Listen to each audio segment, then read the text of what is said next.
Hello, welcome to our podcast. My name is Kate Maynard. I'm Grace Warmick. And this is Bullets and Spirits. Okay, yeah, we can talk about ourselves a little bit. So, I'm Kate. I am a senior in college and I really like true crime and also paranormal stuff. I'm majoring in criminal justice and psychology. So, I just really like the macabre, grisly murder stuff. That's some good vocabulary. Thank you. Thanks. Okay, I'm Grace. I'm also a senior in college. We're roommates. So That's fun. true. I'm in exercise science, so we're kind of complete opposites. We both participated in athletics in college. I retired. Yeah, Kate retired. I still do. I'm her biggest fan. So. Not gonna tell you now. Don't need any creeps. But yeah, I'm excited. I'll just be reacting to all of Kate's true crime and yes, ghostly stories. I'm excited. Okay, so basically my blueprint plan for this podcast is to do a true crime episode and then a spooky paranormal episode and kind of just go trade on and off that way. So I'm excited. Same. That's gross that we said that at the same Hopefully time. we don't say too much of the same thing at the same time. I feel like we've been doing that lately. We have been doing that a lot lately. It's kind of creepy. So Grace Grace has no clue about this case I'm going to be discussing today. She does not know anything about it.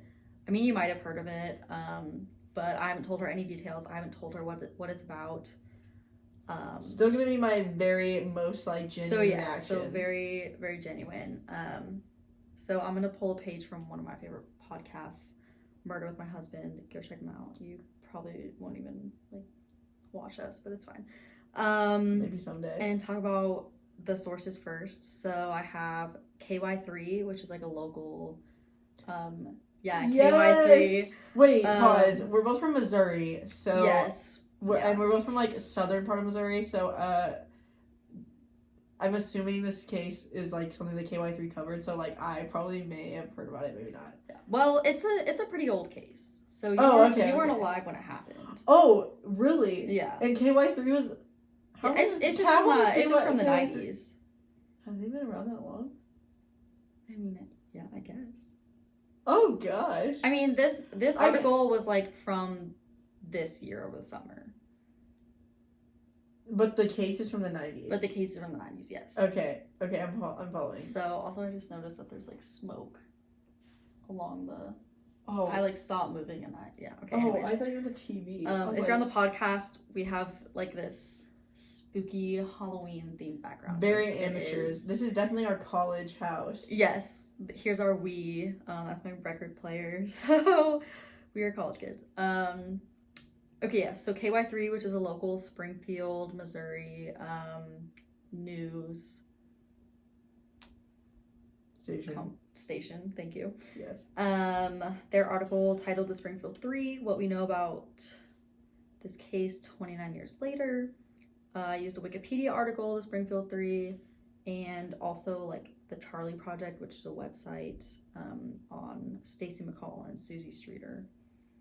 Okay. So again, Grace has no clue what this is about. Do you have any premonitions on what you think this case is? It's from the 90s? Yeah. No. No? Okay. No. So I'm going to set up our story. On June 6th, 1992, 19-year-old Susie Streeter and her friend 18-year-old Stacy McCall had just graduated from Kickapoo High School in Springfield, Missouri. Not Kickapoo. Kickapoo. Oh, gosh. So after they graduated, they had attended a few graduation parties, which is pretty normal after you graduate. The two girls ended up going back to Susie's house with her mother, Cheryl Levitt, who was 47 at the time. This was the last time all three women were seen alive. Okay, keep going. What are you thinking right now? I don't know. I think it's weird. You think it's weird? You want to know? Like, why is it just the 2 girls?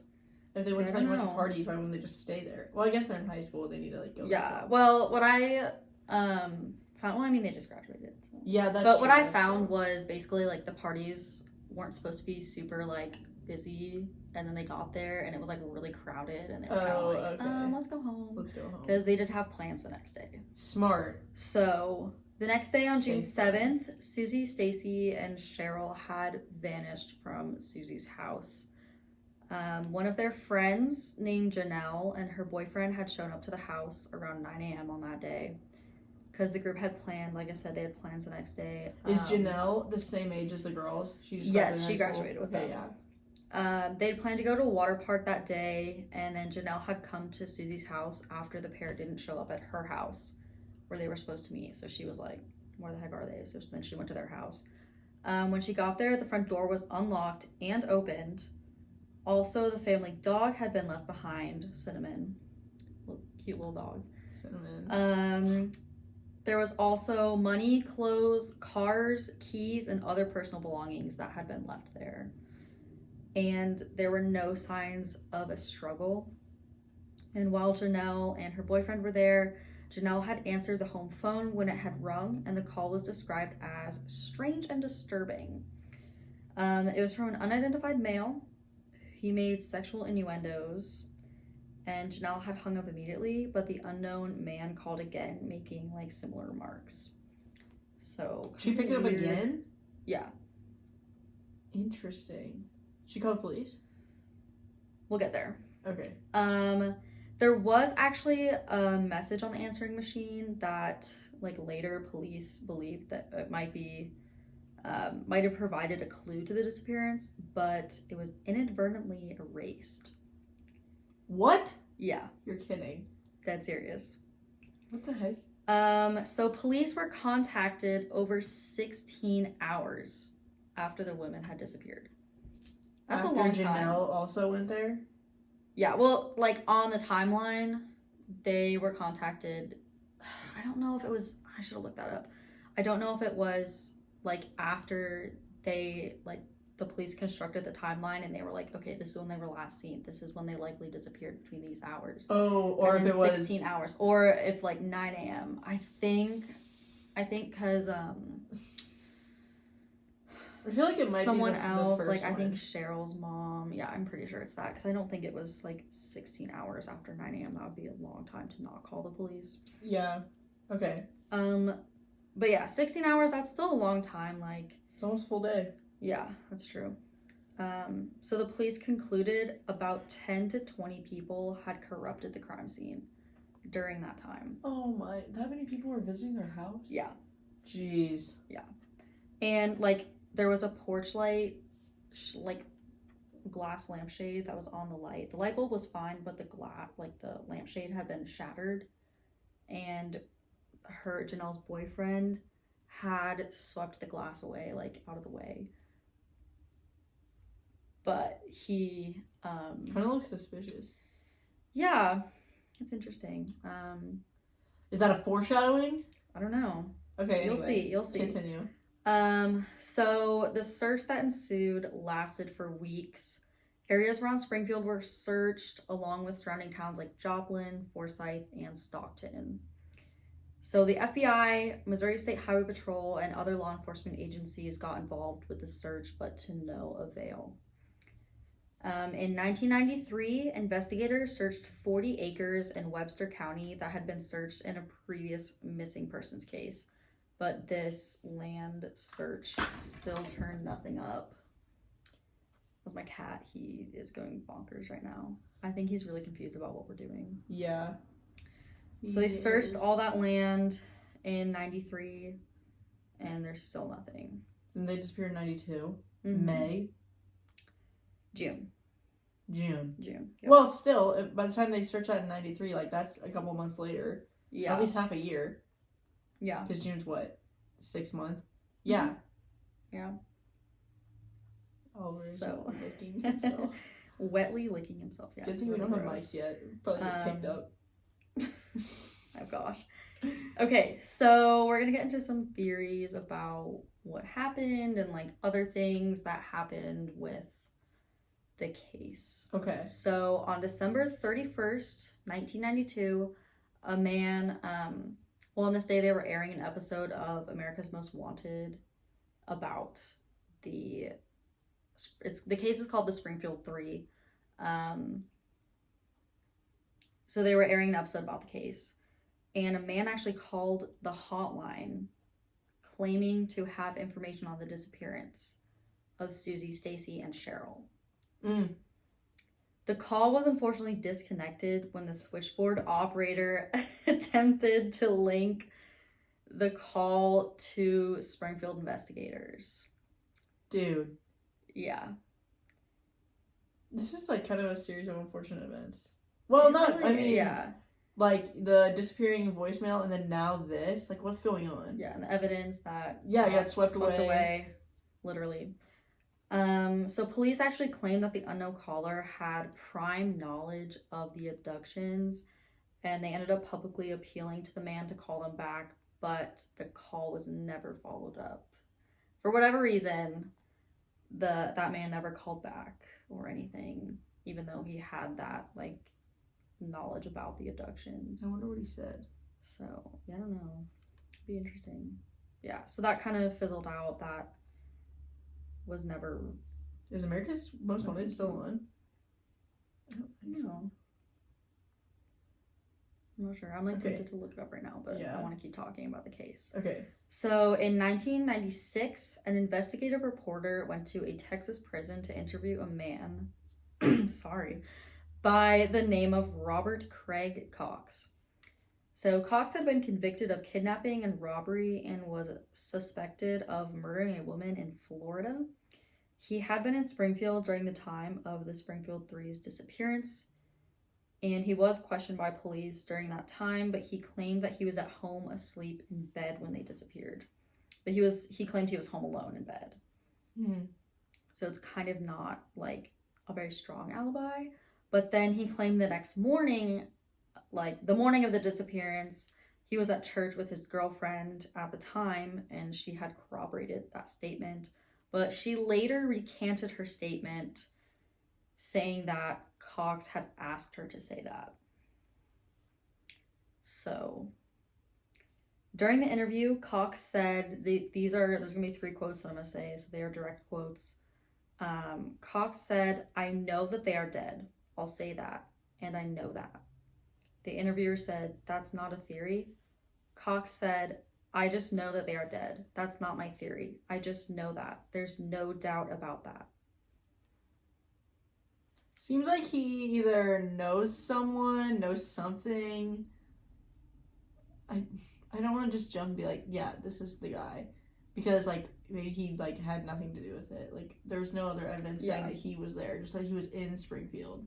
Yeah. I mean, it's kind of fishy, I think, that, like, his girlfriend said that, like, and then he also was home alone that night, and then, like, he was like, "Oh yeah, next morning I was at church with my girlfriend." The girlfriend was like, "Yeah, he was," but then later she was like, "Actually, no, he didn't go there." And then he goes, "Yeah, I know they're dead." Yeah.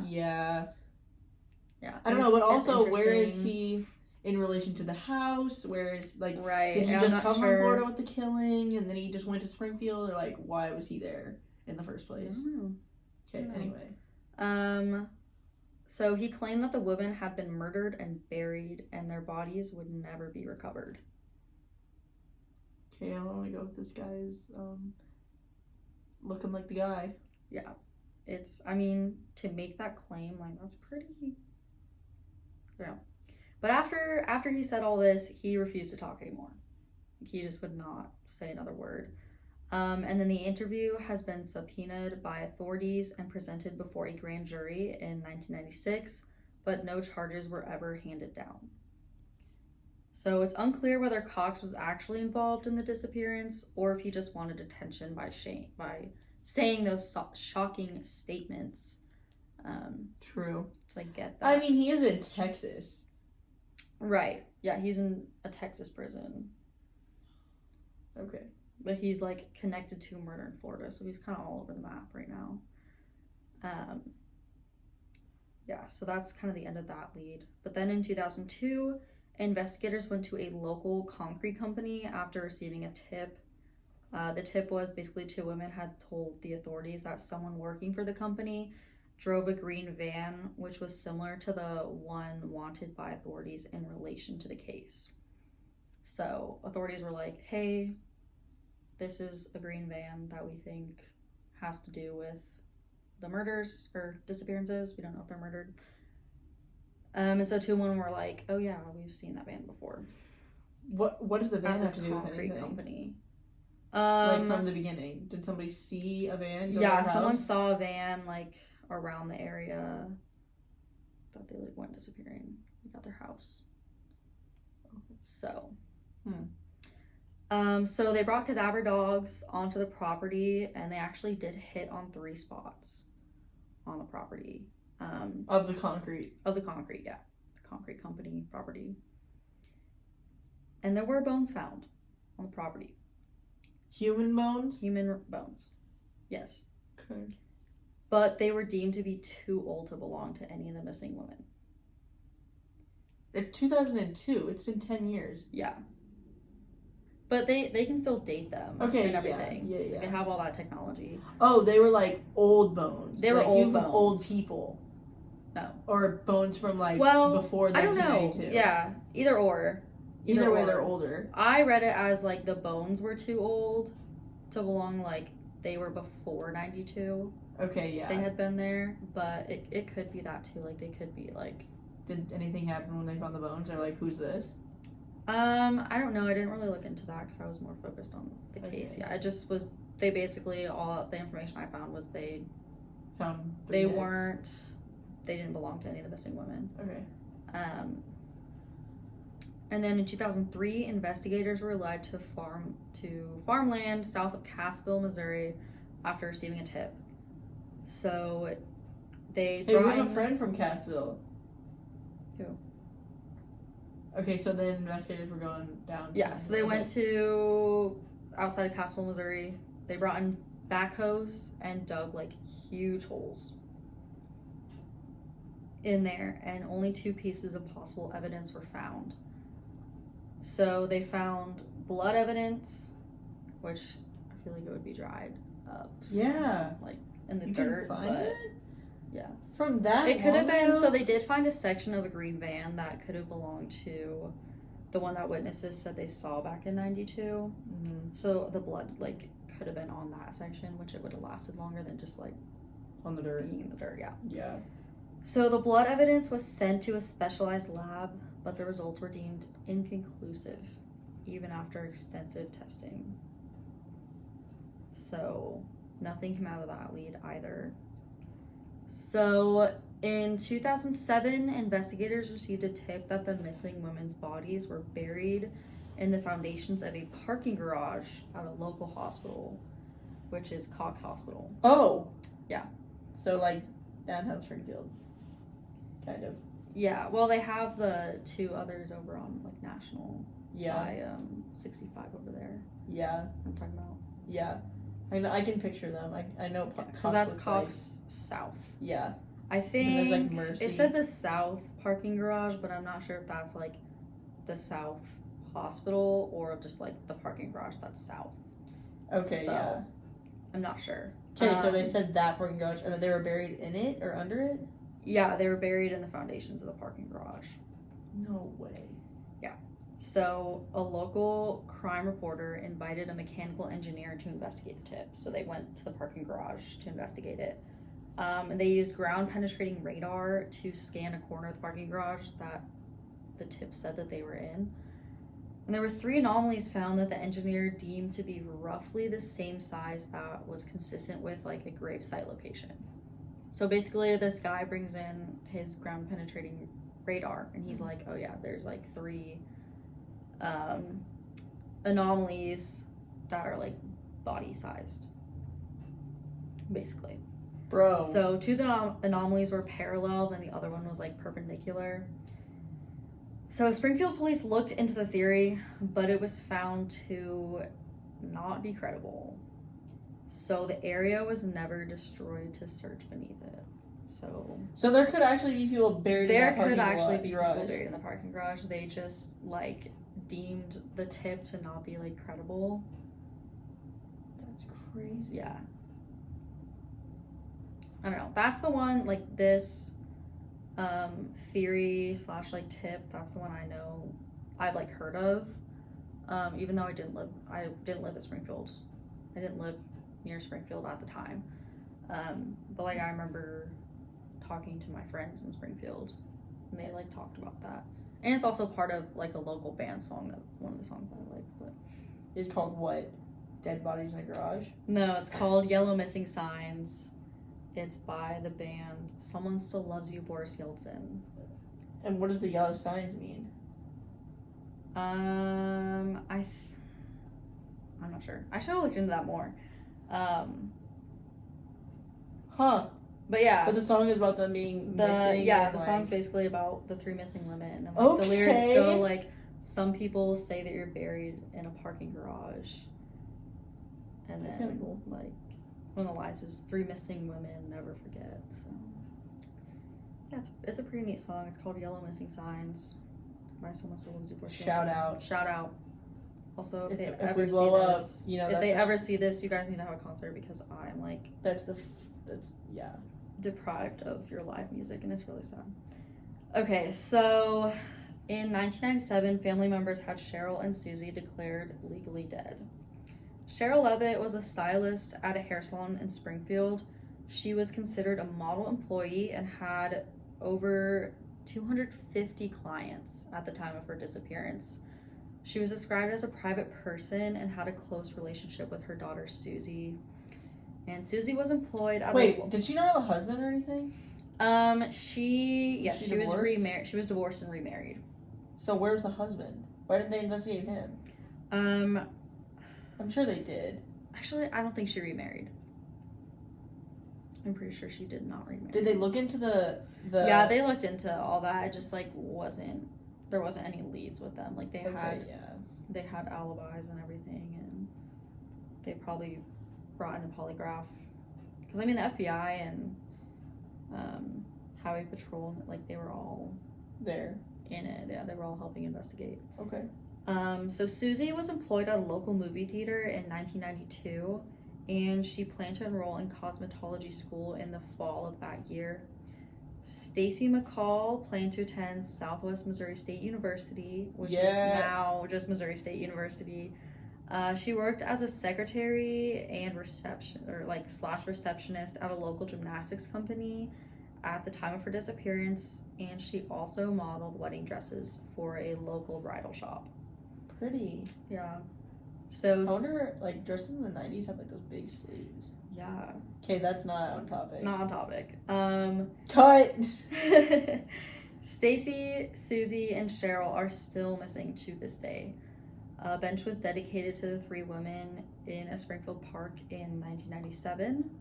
Phelps Grove Park. I don't know if you've ever been there. No. Well, I mean, I wouldn't Phelps know. Grove.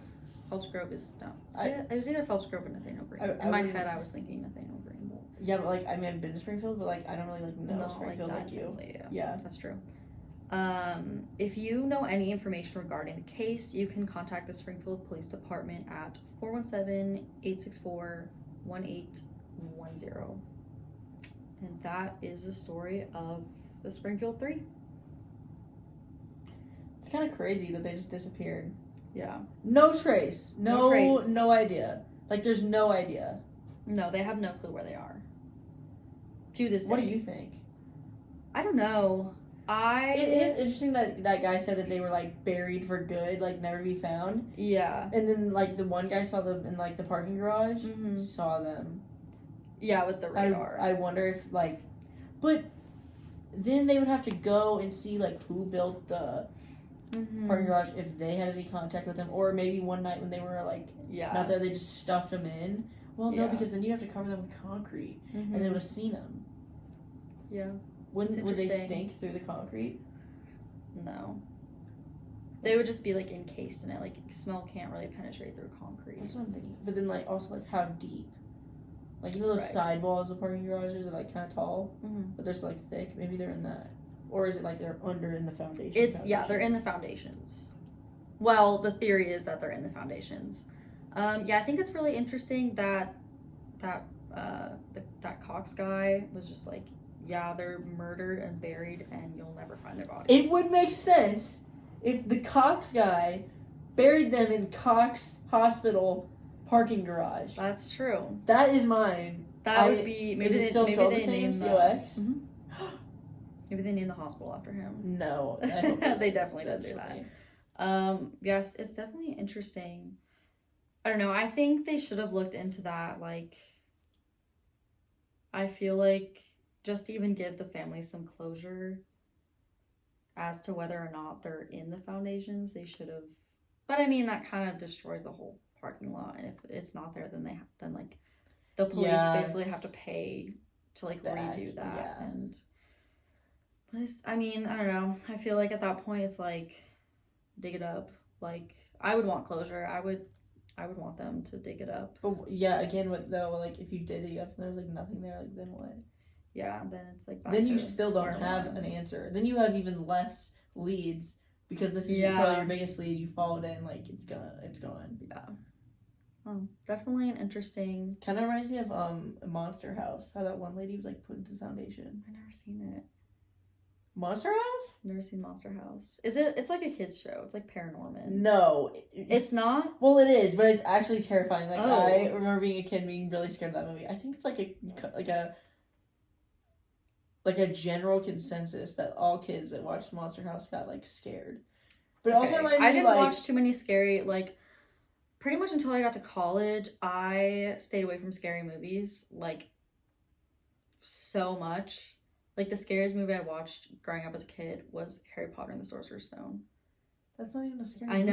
I know. But, like, the part when he takes his head off? Yeah, when he takes his turban off and Voldemort's there, and then when Harry, like, melts him, like, turns into dust because of love. And then Voldemort's, like, spirit, like, flies through the cavern. I was like, oh my gosh, that's so scary. And I used to like picture it in my head when I would fall asleep and like psych myself out. Oh god. Yeah, so I like never watched scary movies when I was a kid, but now I'm like, I like them. I like Insidious. We should watch that. It's we can watch it together. Yeah.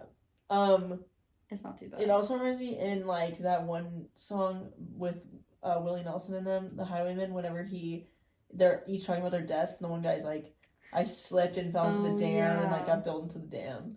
Oh, that's freaky. Well, like, and also the people that are built into the Great Wall of China.